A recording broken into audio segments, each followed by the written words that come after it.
नमस्कार दोस्तों। आज मैं आपको एक मोटिवेशनल कहानी सुनाती हूँ। चलिए शुरू करते हैं। यह प्रेरणादायक कहानी है एक बूढ़े आदमी की। ऐसा बूढ़ा आदमी जो अपने बुढ़ापे में अपनी बेटी और बेटों के द्वारा ठुकराए जाने पर अपने लिए 2 वक्त की रोटी तक जुटाने में कठिनाई महसूस करता है। फिर भी वह हिम्मत करके होलसेल की दुकान से अपने पास पड़े चंद रुपयों की पेन खरीदता है और बस स्टॉप पर जाकर एक जगह बैठकर उन्हें बेचने की कोशिश करता है। बूढ़ा दिन भर पेन बेचते बेचते थक जाता है, लेकिन उसकी ज़्यादा पेन नहीं बिकती। फिर वह उसी जगह सो जाता है जिस जगह वह बैठकर पेन बेच रहा था। बूढ़ा जहाँ सोया था वहीं पर अपना पेन का कटोरा भी रखा होता है। बूढ़े को ऐसी अवस्था में सोते हुए देख आते जाते लोगों को उस पर दया आती है और वह उसके कटोरे में पैसा डालना शुरू कर देते हैं। जब बूढ़ा जागता है तो देखता है कि उसकी पेन एक भी नहीं कम हुई और उसके कटोरे में काफ़ी सारे पैसा जमा है। वह समझ जाता है कि लोगों ने उसको भीख देना शुरू कर दिया है। अब बूढ़ा हर दिन उसी जगह पर आता है, थोड़ी देर बैठता है और वह लेट जाता है और इस तरह से उसे हर दिन ढेर सारे पैसे भीख के तौर पर मिलने लगते हैं।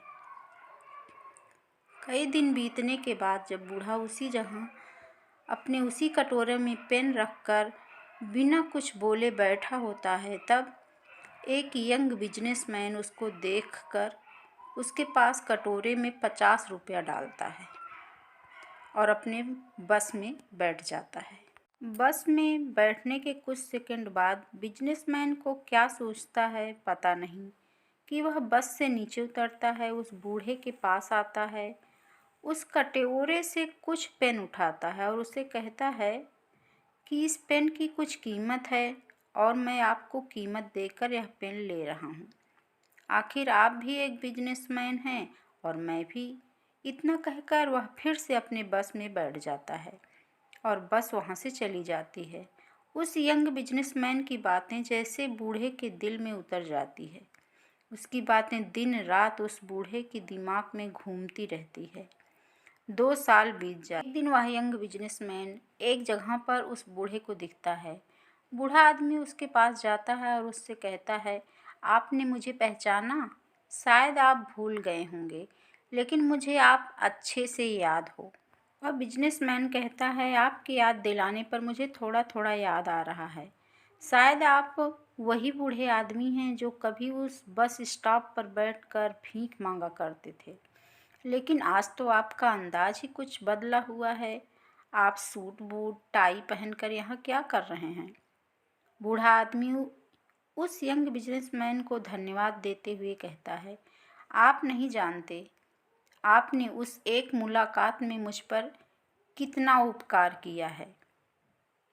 यंग बिजनेसमैन को कुछ समझ में नहीं आता है कि उसके हिसाब से उसने ऐसा कोई भी काम नहीं किया था जिसके लिए उसे धन्यवाद दिया जाए। आगे बताता हुआ कहता है, मैं आपको पूरी बात बताता हूँ।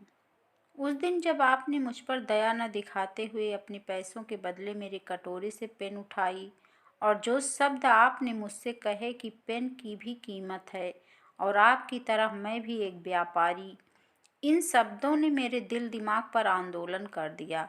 उस दिन से मैं सोचने लगा कि यह क्या कर रहा हूँ। मैंने ज़िंदगी भर कड़ी मेहनत करके अपना और अपने परिवार का पेट पाला था और फिर मैं इस उम्र में कैसे हार मान सकता हूँ। मैं उस दिन तुरंत उठा, मैंने घूम घूम कर सारी पेन बेच दी और अगले दिन मैंने पेन के साथ कापी और बुक्स भी बेचना शुरू कर दी। मैंने शुरू के 6 महीने काफ़ी मेहनत की और अपने बेचने की चीज़ें बढ़ाता गया और सिर्फ 6 महीने में मैंने स्टेशनरी की दुकान डाल दी। मेरे अंदर जो मेहनत करने की लगन आपने पैदा की थी, उसकी वजह से मैं इतनी पर ही नहीं रुका। मैं स्टेशनरी में भी काफ़ी मेहनत करता था और मैंने कई सारी स्टेशनरियाँ खोल दी और आज मैं शहर का सबसे बड़ा बिजनेसमैन हूँ। उस यंग बिजनेसमैन को उस बूढ़े आदमी की सफलता देखकर बहुत खुशी हुई। उसने बूढ़े आदमी को गले से लगा लिया और उसे कंग्रेचुलेसन कहा। दोस्तों, इस दुनिया में कौन क्या सोचता है इससे कुछ भी फर्क नहीं पड़ता। फर्क पड़ता है आप अपने बारे में क्या सोचते हो। अगर आप अपने आप को कमज़ोर मानते हो तो आप सोचते हो कि आप कमज़ोर हो तो आप कमज़ोर हो जाते हो। अगर आप अपने आप को ताकतवर और सक्षम मानते हो तो आपको सक्षम होने से, सफल होने से दुनिया की कोई भी ताकत नहीं रोक पाती है। दोस्तों, छोटी सी यह प्रेरणादायक कहानी हमें यह छोटा सा लेकिन बहुत ही महत्वपूर्ण पाठ पढ़ाकर जा रही है कि सोच बदलने से ही दुनिया बदलती है। Please like and share my video, subscribe my channel.